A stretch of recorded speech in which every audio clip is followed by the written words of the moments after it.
Well, time check is 9 p.m. and we're back again on your screens with another exciting episode of the Men's Lounge. So last week we had, we spoke about why refresh. If you remember, we had DJ Mike Smith and then Kojo Manuel in the studios, and there were two major things that I found out. Of course, as part of all the surprises that are going to be happening with the why refresh. I'm sure you can tell I'm in some sort of green. I'm trying to also celebrate the why refresh anyway. And so I learned last week that DJ Mike Smith sings. And he actually used to be in robes, you know, in church. It's something that's more like unheard of.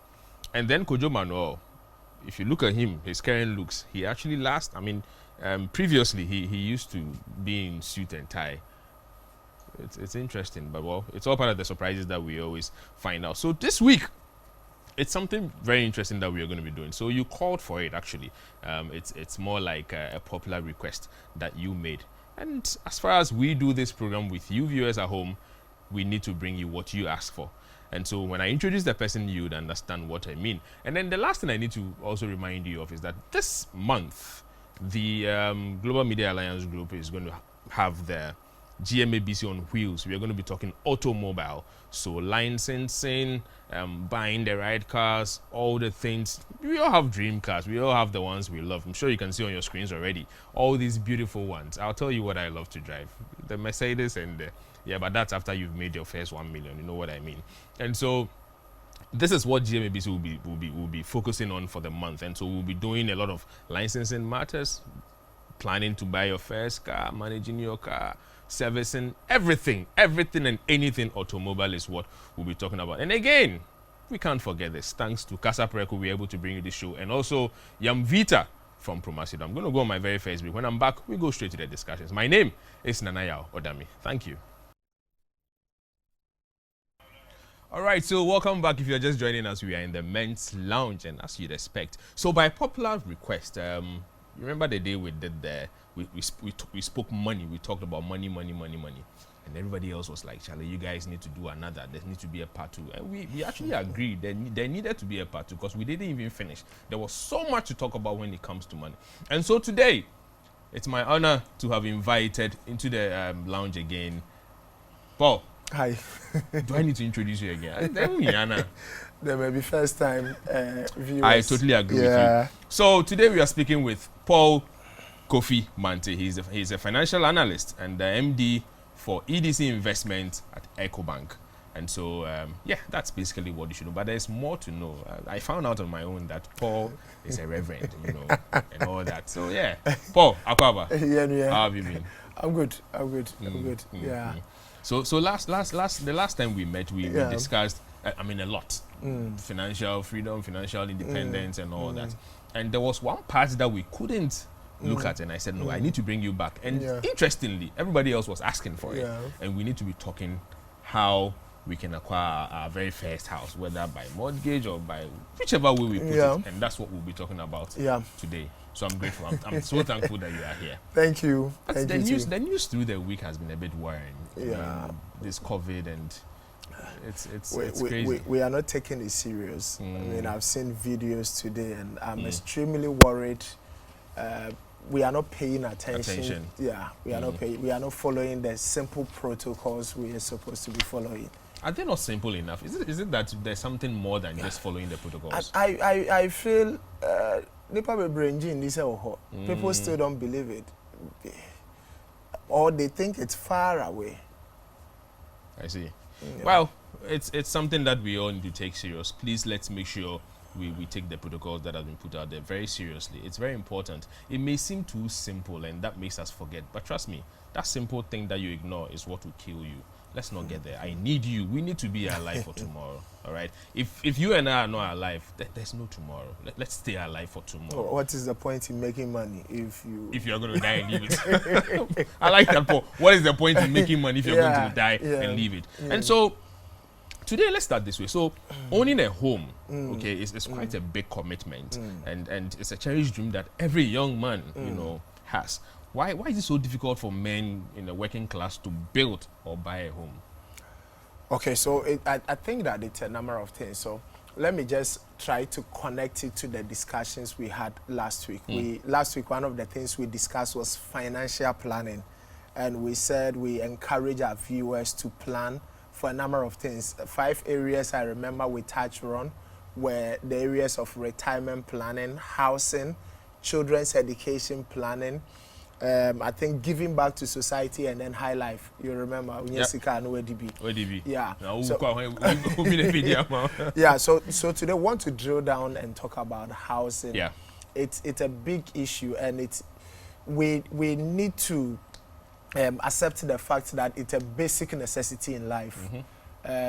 Some may live in a mansion, some may live in a single room, some may live in chamber and hall, but the issue of housing, a place to lay your head, is a basic necessity. We all need that. Yeah.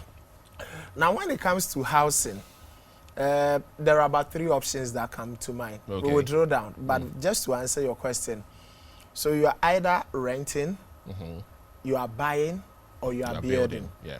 3 options.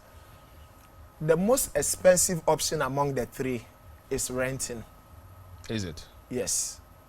It's the easiest option, but it's the most expensive option. And you see, normally when it comes to finances, the shorter routes always tend to be longer in the long run. Of course. So a lot of people will jump onto renting because it's an easy way out, but anytime you pay that 2 years, 3 years advance for rent, you should know that you're going to have a temporary place to be sleeping. It's just a matter of time. It's even more complicated when people take loans to pay for rent. Because what is going to happen is they take a loan, pay for 2 years, 3 years rent advance, and they are servicing this loan over the period. And by the time they are done with the payment of the loan, next rent is up. Sometimes they don't finish dealing with the loan before the rent. So it's like you are in a pit and you keep digging and you keep digging. So it's the easiest option, but it's the most expensive in the long run because that money goes and never comes back again. Yeah. So why is it so difficult for a number of young people to be able to own their homes? That's exactly my question. Whether it's buying or building. There are a number of reasons. Some of them that I want to discuss on this show is that a lot of young people don't believe psychologically. They have not been programmed to believe that it is possible to own a house. Whether buying or building, it's the reason why we're having this show. We'll drill down and they will realize that it is possible. So a lot of people have not believed that it is possible to own a house. And once you don't believe it, you cannot have it. The law of first creation says that everything is created twice. First mentally and second physically. Without the first creation, you cannot have the second creation. Your house must be created twice. First mentally and second physically. So you got to be able to think it, imagine it, believe it, that it is possible to have a house. And then you would be able to see the second creation. But the other reason is that a lot of people confuse dream house with the first house. So a number of young people who think about a house are thinking about a 5-bedroom house, a 7-bedroom house.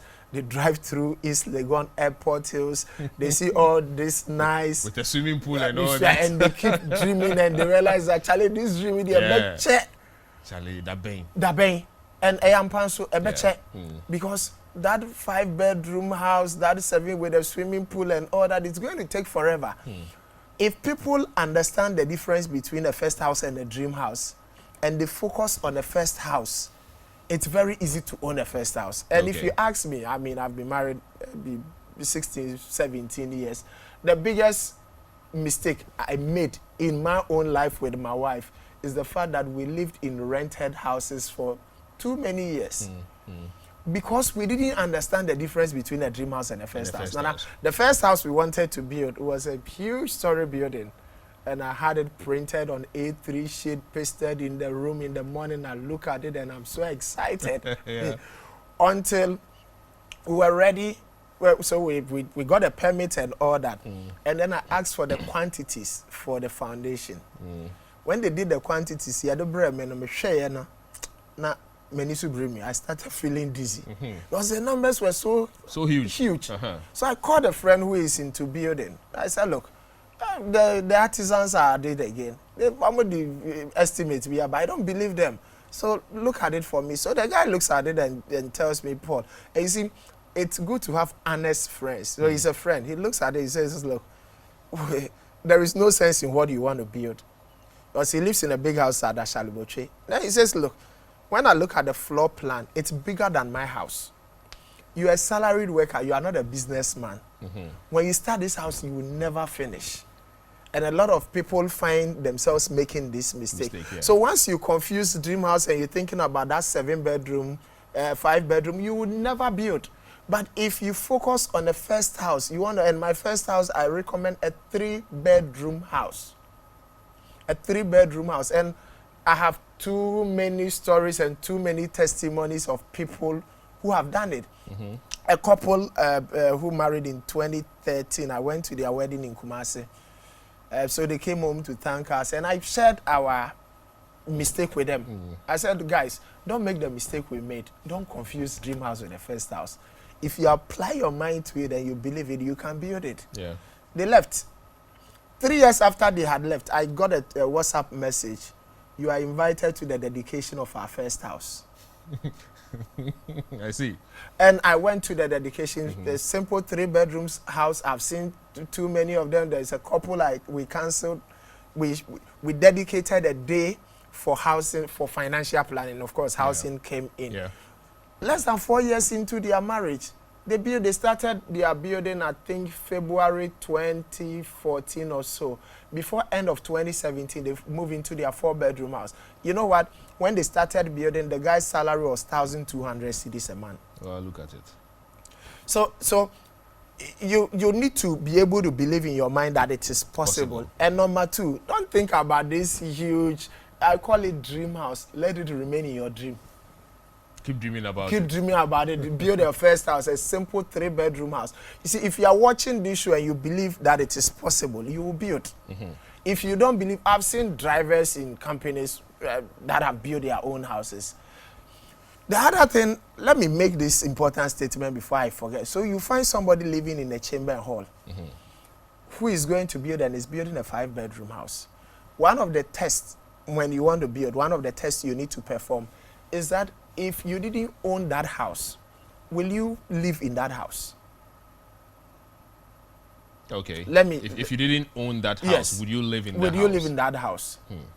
So you live in a 2-bedroom self-contained, and you can accommodate your family in that 2-bedroom self-contained, but you want to build a 7-bedroom. For who to live in it? Exactly. And guess how many children we are giving birth to today? 2, 3. 2, 3. Those who have us who have 4, I met somebody who asked, how many children do you have? I said 4. I said, why? Why? Ask him why. 2, 3. Yeah. And your children are either going to be boys or girls.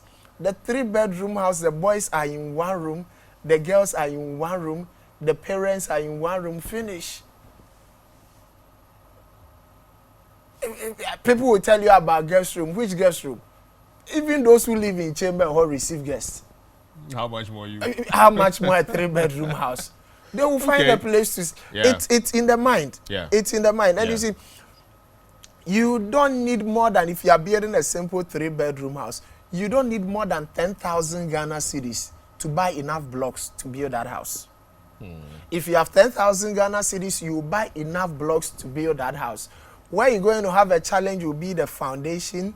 That will cost you a bit, and then the flooring, and then the roofing. The roofing, yeah. And maybe the fittings. But for me, look, if once you have a roof on the house, whether it is plastered or not plastered, painted or not painted, it's still a house. You can be in there and work on the rest. So it's in the mind. Yeah. Viewers need to believe that it is possible to own your own house.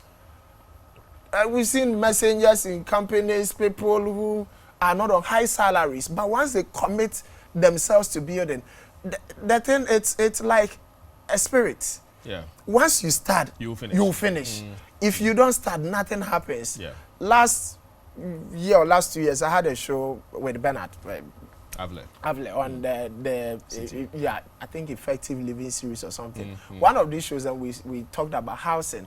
So a gentleman came to my office I said, Charlie, this thing, do you believe that the thing you were talking about, it works? I said, yes, it works. And I shared a number of examples with him. You see, one of the things I did on the show with Bernard was I went with a young guy who built in less than 4 years. He completed his building when he was 31 and the wife was 30. And they finished. So he shared his experience and how he did it. So this guy comes to my office. He says, are you sure? I said, yes. Are you sure? So he opens an investment account with me and starts building up until he made 80,000 cedis. When he had 80,000, he called me. He said, I'm going to start. When I was made to me and I'm going to start. He started June last year. June last year. Mako, the site, the building is complete. And it took only a year. It took only a year, and it's a story building, a 4-bedroom story building with a and steady. all he had to do was to believe. And take that step. And take the step. And it's a story building. If it wasn't a story building, it would have been cheaper. So it's a first house. If you can, avoid paying rent. If you live in a rented house, I encourage you, give yourself a deadline, maybe some 5 years, 6 years, and say, look, I want to move into my own house. Done with it. Yeah, it's a mind thing. It's a mind thing. So Paul, how financially prepared should one be, you know, before even beginning to think, before you even begin to think of buying or building? How financially should you be prepared? Well, I think that once you are starting work, one of the things I am advocating for, especially HR managers and owners of companies and MDs watching this show, I think that financial planning must be part of orientation for all new highs. Okay. So at the point people are being employed, the session of orientation, you need to have financial planning as part. Talking about things like retirement, talking about things like housing. So psychologically, people are prepared.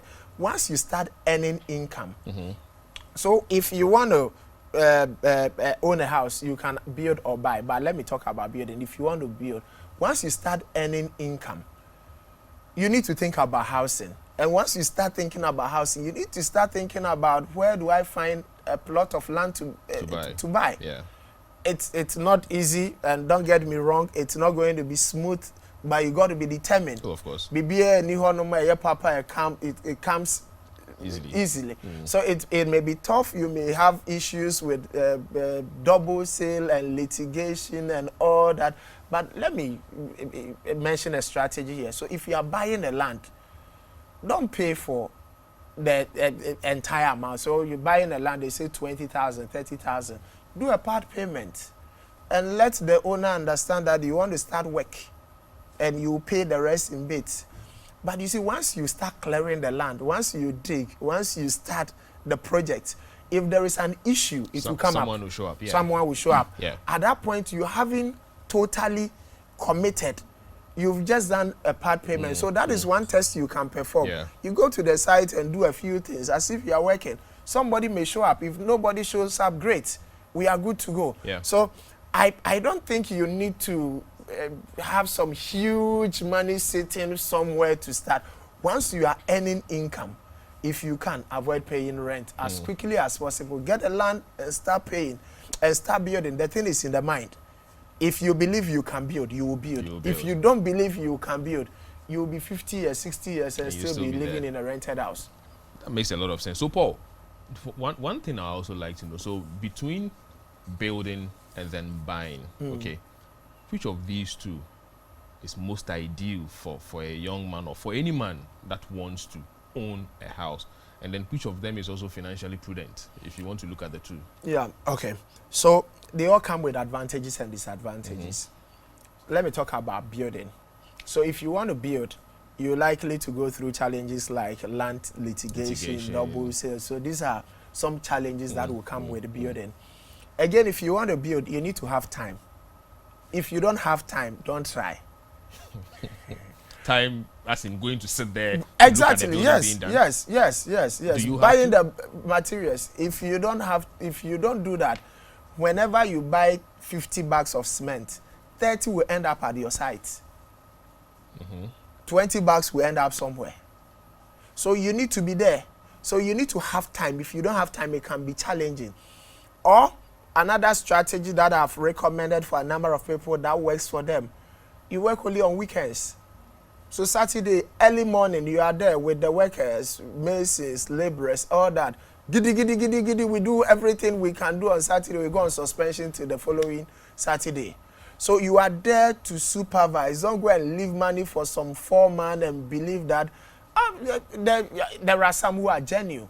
But from experience and from people I've engaged and interacted, I do a lot of financial planning with people. Yeah. If you just give money out and go and sit in your office believing that everything is going to end up in your building, it's not going to happen. So you need to have time if you want to build yourself. If you want to build, you can you can configure the house to suit your taste. Yeah. There are people who want big kitchen. You'll find somebody who wants a bedroom like a football pitch. So you have control over what goes into the house. Yeah. You know, the kind of bathroom you may want to have, you have control over that. Unlike buying, if you are building, you can supervise the quality. The major downside with building is that you need to have time. Yeah. And you may have challenges with litigation and all that. Now, when it comes to buying, it also has its own advantages and disadvantages. One of the major challenges with buying is that you need to have the cash. And I'll talk about mortgage financing later on. Yeah, we'll go there. Yeah. So you need to have the money. That is one. Number two, if you are buying, you may not have control over how the house will be designed because it's been done and you are going to buy. Yeah. You know, so there are situations where you could do some modification to the property. There are others you just have to live with whatever has been put together. If you are buying, you may also have challenges with defects. You may have to spend some money to fix them, you know. So it's neither here nor there. If you want to buy, it comes with its own advantages and disadvantages. But of course, if you are buying, you don't have to worry yourself with foreman and masons and laborers and all that. Sometimes they can do things you cannot believe. But if you are buying, you don't bother yourself with that. You can have your peace of mind, and then you own your house. Okay. I'll take the very first message from, because it comes across with a question. So this is coming from Frank from Takrade. I love your program. Good job, bro. And please, should a man build his first house before marrying, or he should use the money to marry? Should a man build his first house before marrying, or he should use the money to marry? That's the question. Well, I think that it has to do with the priority. I married before thinking about housing. So it has to do with priority. But once the person, so this is not part of the show, what we are discussing, but because of the question, let me make this important point. Yeah. If you delay marriage, it has consequences. Especially the men. I mean, because Alabama there, you can marry at any time. Yeah. So it is true, you can marry at 35. If you marry at 35 as a man, and you're going to have 3 children, and you are lucky, and your wife gets pregnant immediately, because it doesn't always happen. We had our own challenges. You're going to have your first child when you are 36.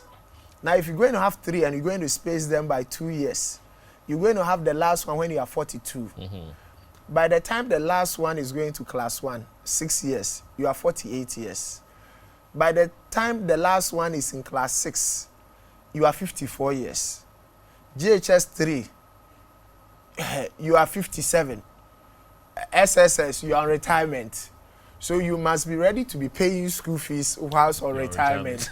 That's a lot. That makes a lot of sense, yeah. So if you are not careful, if you have pension babies, you go for PTA meetings and you find Nanaya and young men there making all kinds of contributions at the PTA meeting. Lifts their hand, says, look, head, don't worry. We want to put air conditioning in all the classrooms. We, the parents, will pay for it.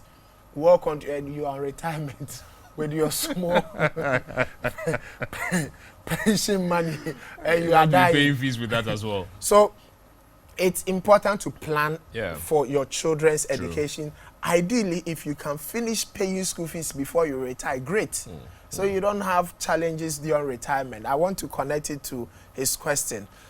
It's great if you can marry and you move into your first house with your wife. You start life in your first house. But it's even more interesting if you build together. You marry and together you build your first house. It brings a sense of bonding.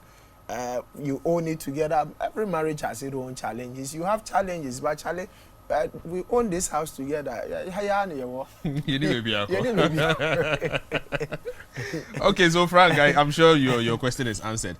So then I think we ended up with the advantages and disadvantages. Yes. Whether I mean there are merits and demerits of owning or buying a house. We're going to put a break here. We'll take our first break. When we are back, we'll come back to the same discussion. Sure.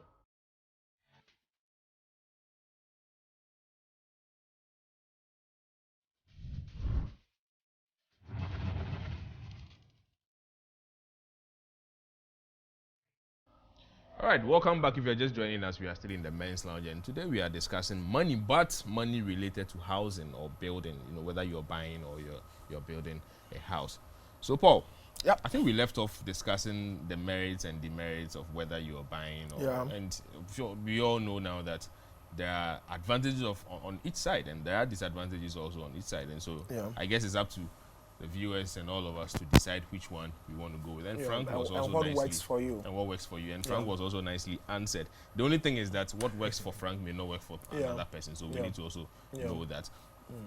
The next thing is, so, I mean, with your experience, and it's obvious a lot of people come to you, is there a particular affordable housing system that you'd want to recommend to young people who want to go into, you know, buying or owning a house? Is there a certain format that we should be looking out for? It doesn't necessarily have to be a direct example to a particular scheme, but is there a particularly defined plan that you think a young person should consider looking at if you want to go or consider an affordable housing plan? Yeah. So there are a number of things you could do. So when it comes to the acquisition of the land, look, go and check the real estate companies. None of them buys the land. Look at the plot size on which they are building properties. You will find 1/4 of a plot. Of a plot. Yeah. So why are you thinking about an acre of a land? Why do you even need a full plot? So you see, 2 friends, 3 friends could buy 1 plot of land and share. Especially if you get a corner plot. And when I talk about corner plot, where you have rows on both sides, 2, 3 friends could easily get a plot of land and then share. Yeah. So instead of one young person taking up the burden of paying for the entire plot of land, when 3 of you or 2 of you are buying, immediately you are saving some money. It makes it affordable to you.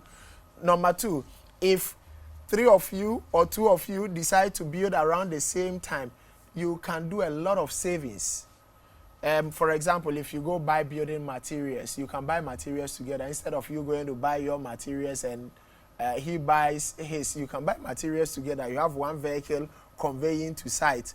The wire board you use for your stuff at your place, the other person will use it. The other person will use it. So if you work together, and I've seen situations where you find 4 friends, 6 friends who buy land within the same area and they are building together. Yeah. So you can save a lot of money when you think about building that way. But beyond that, if you are doing it on your own, then you need to open your eyes, you need to drill down, you need to ask questions, you need to ask people who have done it before. Everybody who builds a house, if you ask that person to build that same house again, all other things remaining constant, they are likely to spend less. Because they would have learned all the tricks and you know. So talk to other people who have done it before. Let them teach you how to do it so you can reduce the cost. So this is coming from Kojo Dibipong from Kumasi. Kojo Dibipong, and he says, I am 37 years now and still continuing my education. Can I start building the house, or I could use my money to marry first? Sounds like Frank.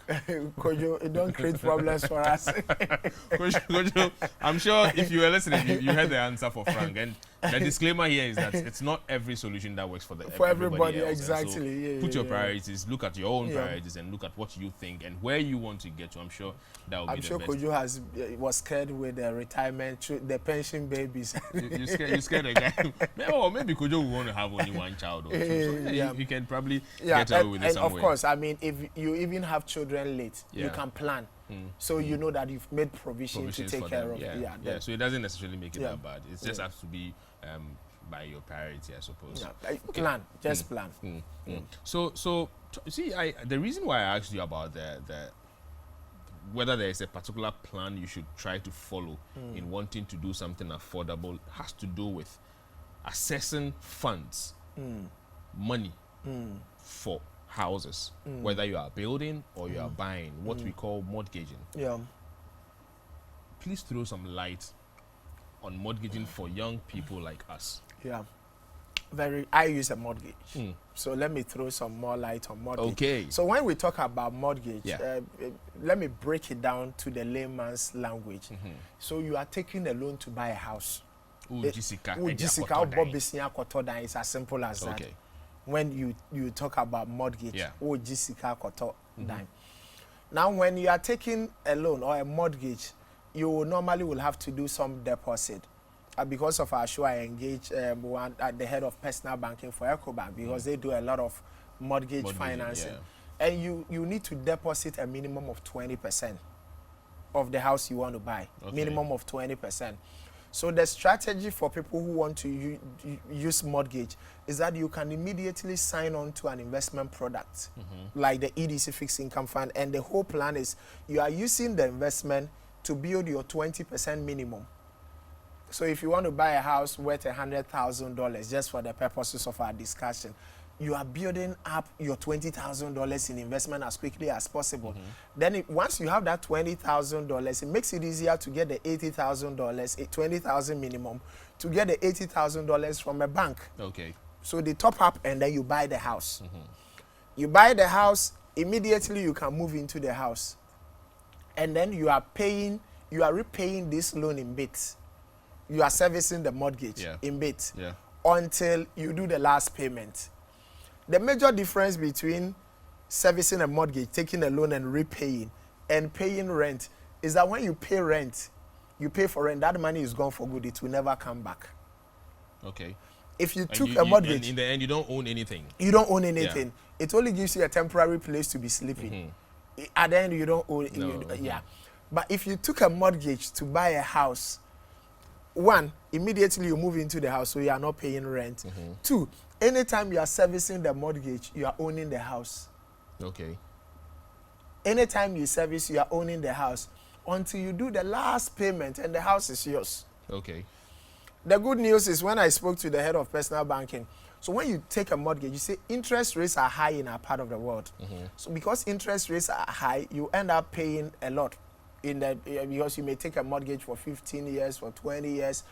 I encourage you that if you take a mortgage, let everything come to a standstill and focus on the repayment because you can do prepayment. So you took a mortgage of $80,000. If you get some $5,000, you can go and pay and reduce the chunk part of it of whatever is outstanding. For a number of companies, when you do the prepayment, they charge you. Okay. For doing the prepayment because they've planned with the cash flows. You are more of distorting their cash flows. The good thing is that at EcoBank, when you do a prepayment, you don't pay penalty for the prepayment. Okay. So you can reduce the mortgage, and I recommend a 7-year plan.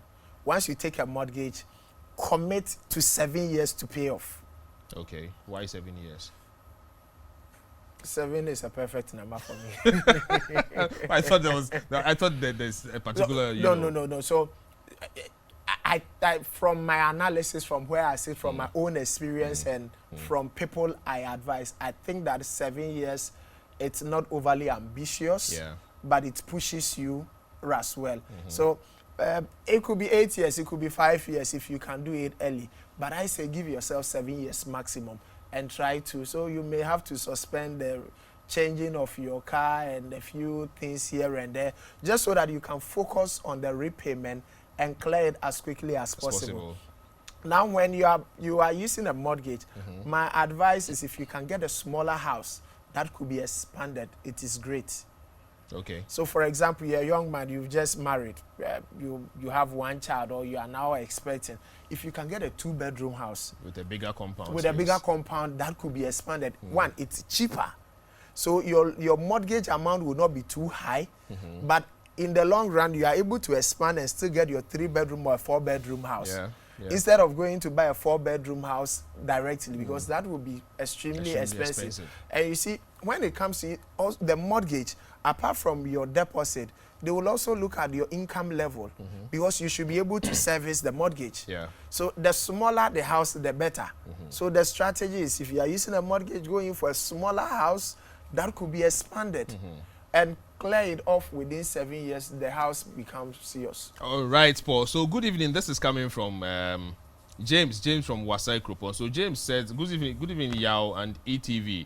I'm really impressed with your program. It's giving me the needed answers to my confusions I'm going through as regards putting up a house or continuing renting. Thank you very much. Thank you very much, James, also for listening to us and being. We are happy that you've at least taken something out of what we are discussing. This is also coming from Ekua from Adenta. I want to know if mortgage loans can also be taken to build a house. Yes, it can. Yeah, but they will check on the documentation, and a few checks will be done. Yes, but it's possible. It's possible. So, Ekua, mortgage loans can be used to build a house. You need to just get your documentations and everything else right. And the loan or the mortgage may be released in phases. So it may be maybe 3 phases. They release a certain portion for phase 1, and then they will come and inspect to make sure that the money is being used for the purpose. And then they release a phase 2. They will come and inspect, and they release a phase 3. Okay. So that's usually how it's done. Yeah. One of my friends, I just remembered, one of my friends who lives in a house somewhere around Obojo. You know what he did? So he got the land, and then he built the boys' quarters. Because he was young, he had just married, he just had one child. He built the boys' quarters. And then they move into the boys' quarters. Okay.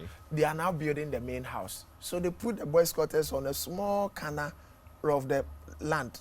So they are now building the main house. But some 3 or 4 years into their marriage, they cut off rent completely. Yeah.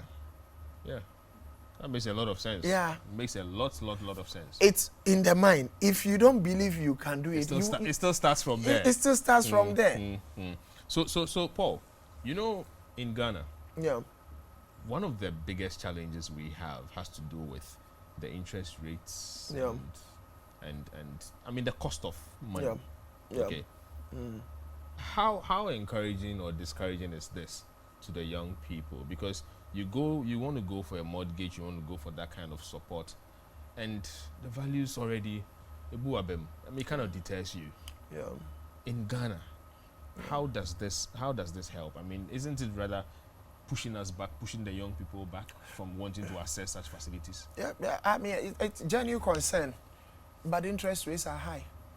The thing is that if I run a bank, don't forget that the deposits with the banks are not monies for the bank. They are monies for all of us that we have deposited there. And the bank has a duty that when they give that money out, the money will come back. So if we have all given our money to a bank, and for example, the bank can use that money to buy treasury bill, for example, and get 13% or 14% or 15%, and you want the bank to give that money to you as a loan, they will definitely quote a rate higher than that. So a number of factors come to play. The cost of the deposit.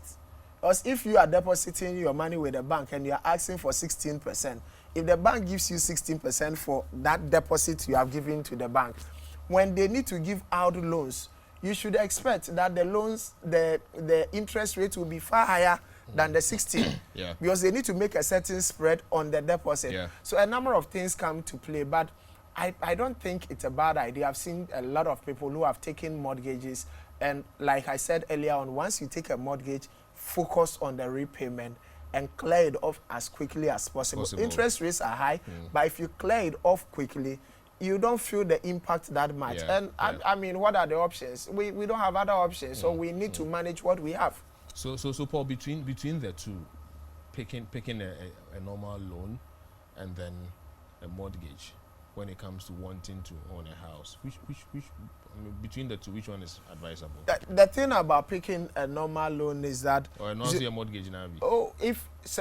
You can take a personal loan and you decide what you want to do with a personal loan. So you can take a personal loan to go and build a house, and nobody will stop you from doing that.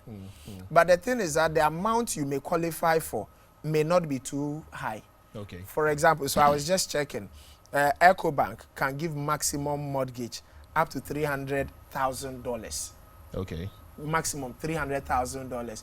You can't go for a personal loan up to, very few people will qualify for a personal loan up to $300,000. Yeah. And normally when you are taking things like personal loan, you may have 3 years, 5 years to repay. And that, because of the short repayment period, it also influences the amount you can get. But if you are taking a mortgage, and for example, you can do up to 15 years repayment, it creates room to take a bigger amount. So if it's a house and you want a bigger amount, the mortgage will make more sense than going in for the other loans. Okay.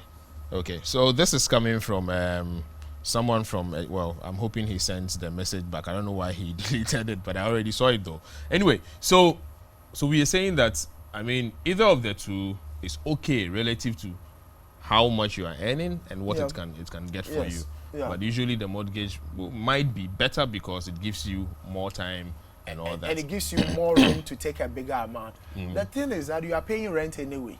Yeah. And if you take a loan to pay rent, it's still expensive. But when you pay the rent, the money is going to never come back again. So why do you keep paying money that goes and never comes back again? It makes more sense to take a mortgage. Just that you need to look at your income level, you need to look at your cash flows and other things. So you don't put too much pressure on yourself. You're a man for leave. I mean, so you can still, you can still enjoy life. Enjoy life. Yeah, but the mortgage idea, it's not big. But when you look all the advanced countries, mortgage is a big issue. I mean, I think it's what is surviving most people in other countries. And it's not even only mortgaging on houses, even vehicles. Yes. I mean, a lot of the things that they have there are through financing. Yeah, so for me, mortgage is not a bad idea. You just need to be focused and know what you are getting yourself into and pay it off as quickly as possible. I've said that. The 7-year cycle, I suppose. 7 years. Okay, so this is coming from Jones from Ejiso, and Jones says, "I'm 30 years and I have a plot of land and I'm planning to build a story building. You guys have educated me. Seek my first house before my dream house. I really like your advice. God bless you, Jones. Thank you for watching our show and at least picking something out of it." And so, Nana, when I do speaking engagement with churches and all that. I've had too many experiences where people come and then they see you on the side. When I talk about the house and the fact that you try that 7-bedroom house, you will use another 15 years to build. And by the time you are done with the house, all your children are gone. Who will live there with you? Who will live there with you? And when the children go to secondary school, they don't come back. Actually, Paul, you know what? So the fact here is that, let's assume you build that by 30 or maybe by 35. Yeah. Then by 50, your kids are 15 years thereabouts. They are on their way out. Or they are by born. 55, they are likely to be out. If you have 7 bedrooms, who's going to be there? Who's going to be cleaning? And all those things. Let me tell you something you can laugh over. I visited an elderly couple who live in a big house. So now that I'm what to say. Say cry to join into your 2 hour form. Because they have issues with their knees. They move from the first floor to the ground floor. And the interesting thing is their house help had rather move. So the house help lives up there and they live down there. So why put yourself and you see, Yamba Bobra, you didn't come to live all your life to build one house. So why do you spend your entire life, your entire energy building one house? And people I've met people who are in their 50s, 55, 57, 7-bedroom house, but the house is still not complete. You drive through Ashaliboche, you drive through Dodowa, you drive through Pram Pram through Kaswa and look at the number of uncompleted huge mansions seated there. That is capital locked up in bricks and mortar. Paul, it is sad. On this note, I'm going to go on my very last bit. When I'm back, the phone lines will be open. You can call and then ask Paul your direct questions. Please stay tuned.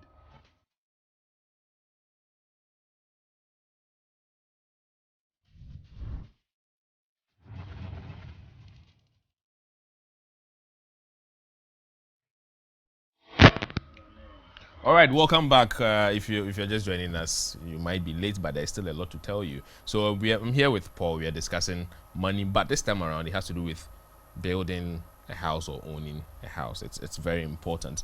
Paul, there's one particular question that I find very, very worrying. It comes up all the time, and it has to do with should one build in just any location, or we need to consider the area? It's something that comes up all the time. Now, before you go to that, let's take these quick ones from the people watching. So this is coming from Benny Sofe. I'm grateful to you guys. Lentel, big ups to you, Champ and Elder Paul. Okay. This is also coming from, hey, this is a lot, God. Well, so this is coming from, good evening, I'm Mr. Martin from Spintex. I want to know if it's good to buy land which is not closer to your workplace, which I wish to finish building and move into as my house. Well, I'm sure you'd look at this as time. Yeah. Hello, I'm Selassie from Tema. I'm into fast food business. My dream is to build my own house, but I don't know how. Please, what should I do? Well, I'm sure, Selassie, you must have been listening to us already from the start. Good evening. I'm really enjoying your show. God bless you guys for education. My question is, how much money should one have to start building? I think this one has been dealt with also already, but I'm sure Paul might touch on it. I think there's a first caller out there. And so, good evening, caller. Your name and then where you are calling from? My name is Samson. I'm calling from Teshi. Hi, Samson. Let's hear you. I'm here. Paul is here too. Yeah, please. I want to ask for. So, imagine someone is not having a big plot. Someone is not having a big plot. Let's say like one plot of land, and he's having, let's say, a pieces plot, and he want to start doing something like building or moving to his plot, and do that person need to do something like that boy's cottage before moving to the plot, or what? I need some advice like that. And my second question is, in Ghana here, do they give mortgage as they have been giving it in, let's say, America, like Oklahoma and other countries like that? Yeah, that is my question. All right, thank you very much, Samson. We'll deal with this. So let me quickly pick his question. Yeah, and then we come back here. Yeah, so we do mortgages. The number of banks, EcoBank does mortgages, and it's something I am big on. So I have discussed with consumer banking, the head of personal banking, that look, it's an area, it's not just business, it's also about changing lives. It's an area we will do business, all right, but we will also impact society and help people. So yes, we do loans. We do mortgages for people who need it. Should a person build the boys' quarters before the main house? I think that it depends on the individual. But my point is that don't live in rented houses for too long. So if the boys' quarters will help you avoid the payment of rent, why not? You can do that. But your question on the location is very important. And somebody asked a question about his workplace and where his land is. You see, when it comes to housing, it's location, location, location. It is cheaper, or rather, it is smarter to live on a quarter plot of land. Paul, there's another caller. I'm going to disturb you today. Hello, caller. Good evening. Your name and where you are calling from? Ifua from Terma. Hi, Ifua. Let's hear you. I'm listening to your program. Quite expensive, very, very expensive. I just want to know if someone is a man earning 1,000 Ghana, what would you do? Okay. Thank you very much, Ifua. Paul will deal with it. So if I will encourage you, go and then watch the previous show we had, because we discussed the issue of multiple streams of income and how to increase your inflows and outflows and all that. And the 70 and the 10, 20, 70 principle. Charlie, you remember. Hey, 70, 20, 10. But there are two meetings wrong. So location, it is smarter to live on a quarter plot of land closer to town than on an acre of land far away. Because if you go and build after Budumburam, your workplace is in Tema. You wake up at 4 a.m. and leave home at 4:30. You spend half of your life in traffic. You get to the office tired and you get home tired. If you leave the office at 5 p.m., you get home after 8 p.m. So location matters. Location matters. When it comes to value of property, it's about location, location, location. When it comes to location, there are a number of things you need to consider. One of them is the place of your work. You must not live too far from the place of you must not travel to work. Because people spend 3 hours in the morning, they leave home at 5:30, get to the office at 8:30 in the morning. And it's expensive because it's fuel you are burning. Exactly where I was going to. It's fuel and there is social cost in terms of your health and all that. So you need to look at the place of your work. You need to look at your children's schooling. The mistake for a number of people is they finish building. When they are ready to move into their house, now they think about the school of their children. When you are locating the plot of land you want to build on, you need to be thinking about the schooling of your children. You need to look at the traffic situation and all that. So there are a number of things you need to think about, but location is big. It's location, location, location. All right, so Paul, this one I'm going to come very personal. And I want to look at me as someone who wants to assess something from you. And in regards to EDC, there's another caller. I'll pick that one. Okay. But what I want to know is that, are there any specific, facilities that EDC is ready to help or is helping with young people? Okay. All right, we'll come to that. Hello, caller. Your name and where you're calling from? Yeah, I'm Ike from Tekwari. Hi, Ike. Let's hear you. Yeah, I want to find out from Mr. Paul.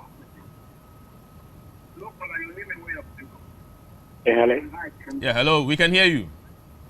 Okay, I want to find out. I am 35 years old. Okay. Yeah, and my monthly salary is not even up to 2,000. Okay. Yeah. So how can I go for a mortgage and build a house with this small amount of salary that I'm missing? Okay, thank you very much, and I'm sure Paul will deal with that. Paul. Yeah, I think it comes to the same thing. Exactly. Watch our previous episode, build on that, and then. And one of the things about money is people want shortcuts. It may not happen overnight, but let's be deliberate about building capacity with time when it comes to personal finances, when it comes to educating ourselves. So you were asking a question on the kind of help. EDC, yeah. Yes. So the first thing I would recommend is to set up an investment account and start putting money in it, knowing very well that you want to build up something, whether to build a house or to buy. You can call EDC on 0302-2634-165, 0302-2634-165, and they will tell you what to do. Yeah. Those who want purely mortgage, you can also call 020-821-5787. Somebody will pick it up who is on that desk and help you with a mortgage. And you can join EDC from any EcoBank branch. You can go to any EcoBank branch. You say, I want to set up the EDC fixed income fund tomorrow. Even with 50 cedis, you start and put money in periodically. And the whole thinking is you are building a certain base that you are going to use to either buy your plot of land or to buy your first 3,000 blocks or to be your deposit to pick your mortgage. Let's take the step. Well, Paul, there's so much, and I'm beginning to feel like we may again have to do another special episode, perhaps. But we'll see. We'll see how that goes. But what can I say? Thank you so much for coming today again to help us with giving us more information on mortgaging, building, and especially coming to the background of financing. Thank you also to the viewers for being part of the show today. Thank you to Casa Preco, Alomo Beaters, and also thank you to Yam Vita for being part of our show. We are grateful. Next week, we'll come your way with another exciting episode of The Men's Lounge. See you next week.